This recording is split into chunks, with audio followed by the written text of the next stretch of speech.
Well, hello, it's a wonderful day today. My name's Woody, just back for another little chat about my life living with prostate cancer.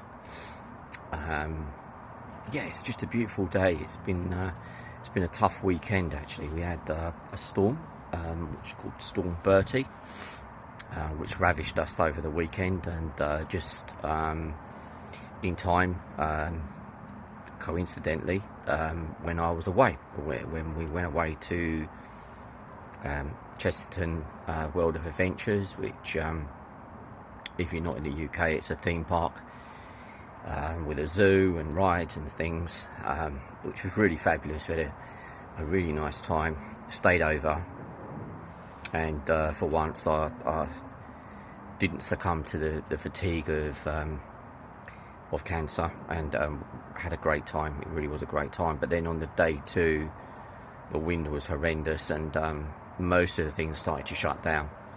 So there was that.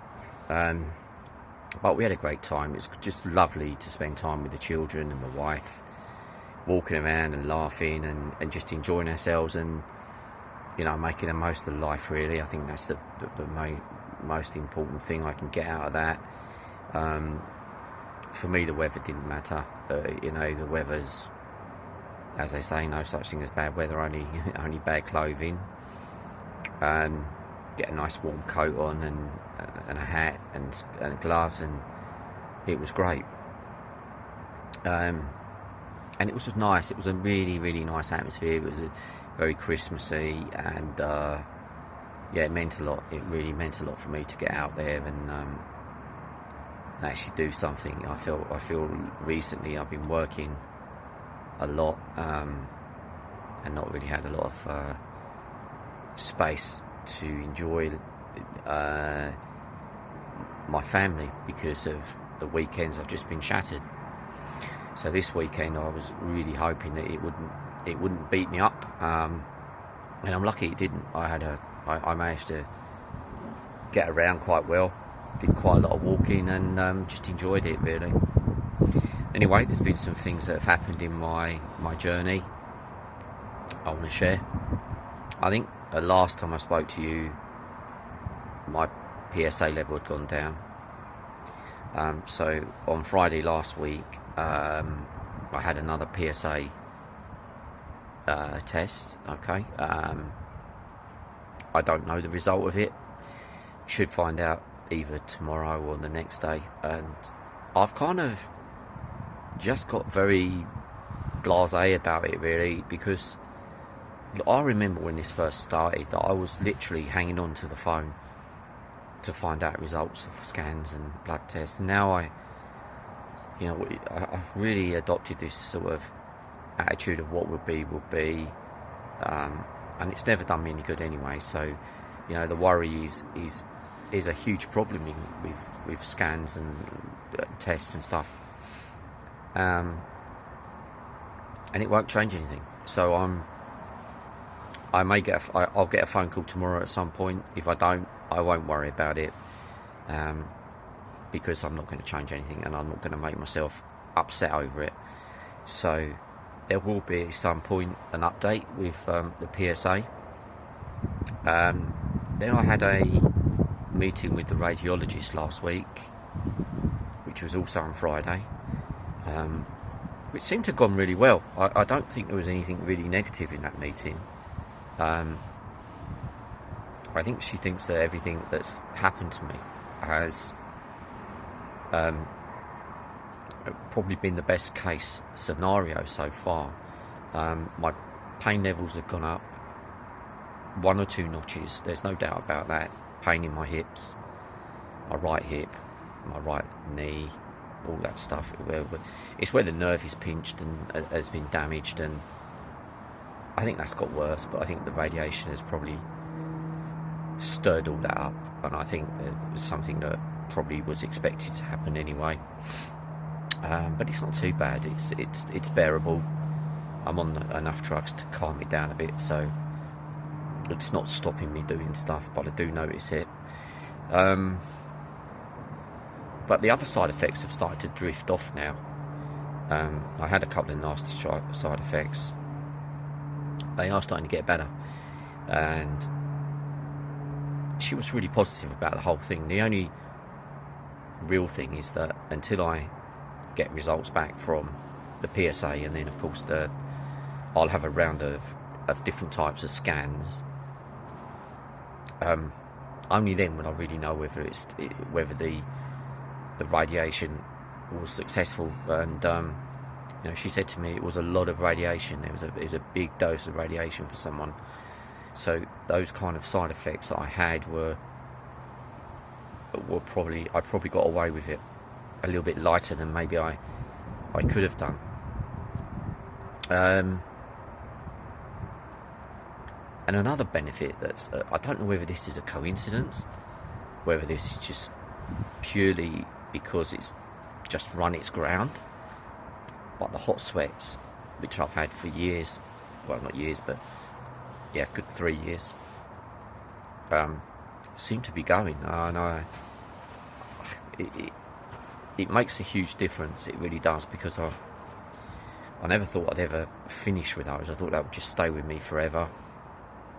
But they've got better, and definitely the night sweats have stopped as well, which is really good, because that was really, it's not the worst thing in the world, but it really just makes life much more bearable now, without having these constant hot flushes that were going on. So they seem to have died down. I still get them, but really only maybe 1 or 2 a day now, if that. Whereas before it was every other 15 minutes, every 20 minutes or so. It was quite difficult, So all in all, things are looking okay, considering where I am. I'm looking forward to Christmas. I love Christmas. Looking forward to spend time with family and friends, and we've got the tree up, we've got the house decorated. I'm going to put some lights up outside this weekend. I'm going to make the house look nice, and try not to worry about cancer too much. It's on my mind a little bit, but it's not overwhelming.